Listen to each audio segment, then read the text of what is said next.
Welcome back everyone to another video, the uncomfortable truth of where Magic the Gathering is heading after 2022. For many reasons, this has been one of the worst years for the game, at least in terms of product quality, product value, and overall adherence to the lore of the game and the identity that it helped to give. Now, if you're like me and you watch Alpha Investments, you've seen the charts for Hasbro, the parent company of Wizards of the Coast, and over the past year, similar to a lot of other publicly traded companies, they have taken an absolute beating, losing around 40% of their stock price. What I would also like to bring up is that it's not just Hasbro that we have to be concerned with, but also eBay, the now parent company of TCG Player, who, if you were unaware of, is the largest online marketplace, at least in the US, where several sales take place over the internet. We see pretty much the same percentage, close to it, about 38%. What's important to understand about these companies is that they have a stranglehold over our game now, at least in terms of where we buy it and what we can expect in the future. I love Alpha Investments. I entirely support the direction he's taking his channel, but I don't think channels like his have yet touched on how impactful the eBay buyout of TCG Player has been, and how it will continue to have an impact. We're talking about a total buyout worth $300 million for the largest marketplace for online sales of Magic the Gathering and other trading card games. Why this is so significant is because it means that they're not answerable to us necessarily. Once you go public, or once you are bought out by a publicly traded company, their interests become your interests, which is dangerous when you have something very specific, when you have something very niche, such as the identity of Magic the Gathering, and the quality of products and the secondary market that its players expect. Their new customer becomes the average shareholder of Hasbro, TCG Player's new customer becomes eBay's shareholders, which both of those are likely not Magic the Gathering players. They're not even Magic the Gathering collectors. There are people who could be so disconnected from this game, this hobby, that they've never even heard of it.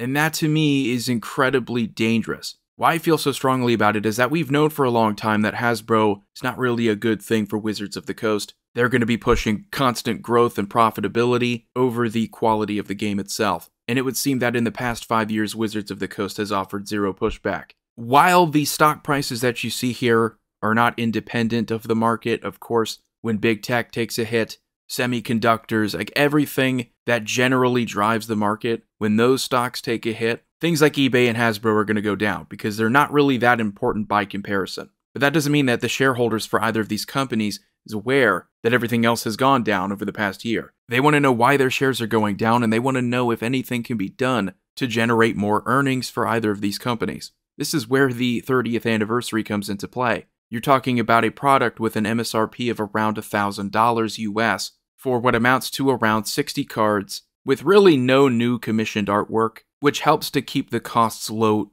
for the creation of the product itself. I don't want to guess all of the costs that go into making a product like this, but I would imagine it's very comfortably low compared to what you're asking for it, which leaves you with a very tasty profit margin. I've never said that something like this wouldn't sell well, just that selling out is ultimately going to kill any enthusiasm for this game long term. And by teasing a reprint of the reserve list, even though these aren't legal cards, it reeks of desperation, it reeks of selling out just so you can please Mama Hasbro. Mama Hasbro is going to love this. They don't really care about the history of this game, they don't care about the quality of it, the promise around the reserved list. They see you printing 60 pieces of cardboard, wrapping them up in the minimal amount of plastic, and selling it off for $1,000.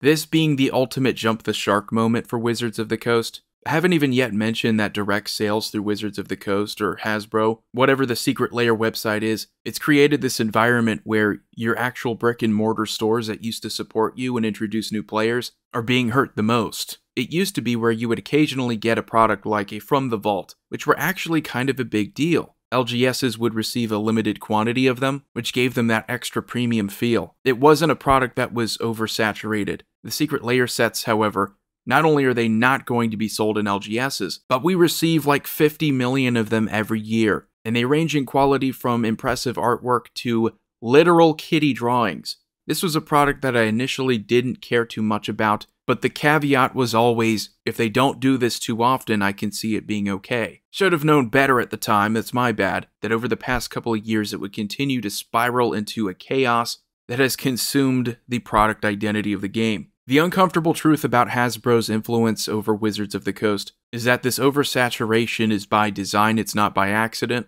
All of it is intended to generate increased revenue, cut out the middlemen, LGSs, so they can benefit off of their direct-to-consumer sales. And that $999 MSRP for the 30th anniversary is the cherry on top, the ultimate FU to anyone who ever collected a Magic card.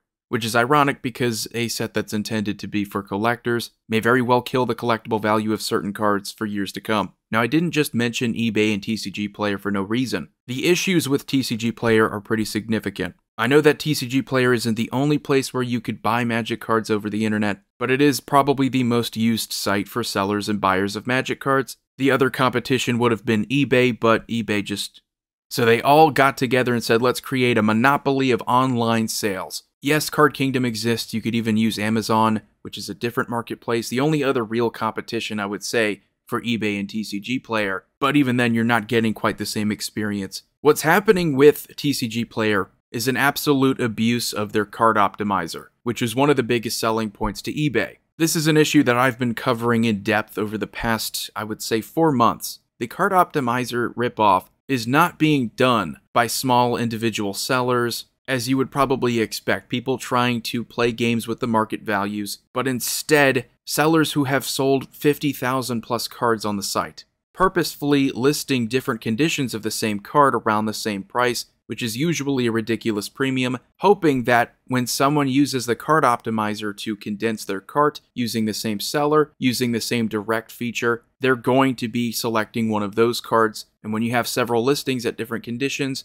it increases the odds of that happening. You have other issues with TCG players, such as people potentially selling to themselves the same card that might be worth 50 cents for like $80, which does impact the market value, which can be measured on this site itself and on the site mtgstocks.com. This influences market behavior because other sellers see the increased value. Monkey see, monkey do. They list their cards higher. The people who played the market value game end up selling off their bulk for way more than they originally would if they were more honest about their prices. And we're not done yet with TCG Player because their feedback system is embarrassingly bad. It is a slap to the face to any customer who has ever had an issue with a seller on their site. They are actively ignoring negative feedback. You will see 100% feedback scores on 50,000 plus sellers, even though the chances of that happening organically is next to zero. Negative feedback is outright deleted or ignored. There are many people who have told me, blame it on the sellers, don't blame it on TCG Player because they may not know what's going on. This tells me that without a doubt, TCG Player knows what's going on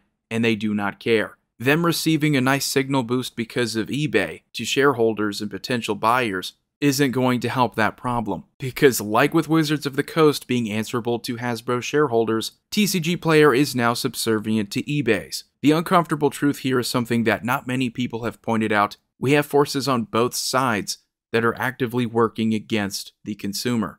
If it were just one or the other, I wouldn't be as disappointed because we would have something to fall back on. You have a monopoly over the online marketplace, and then on the other side you have a non-stop oversaturation of terrible products. So I will join in the chorus of people saying, do not buy the 30th anniversary product, stop buying these secret layers. We saw what happened with the dual decks when no one bought them. Hopefully the same thing could happen to the secret layers, and maybe the 30th anniversary, although that's not as likely. It is very much voting with your wallet. So if you enjoyed the video, please let me know in the comment section below. Let me know your thoughts. Commander Void here signing off. I will see you all next time.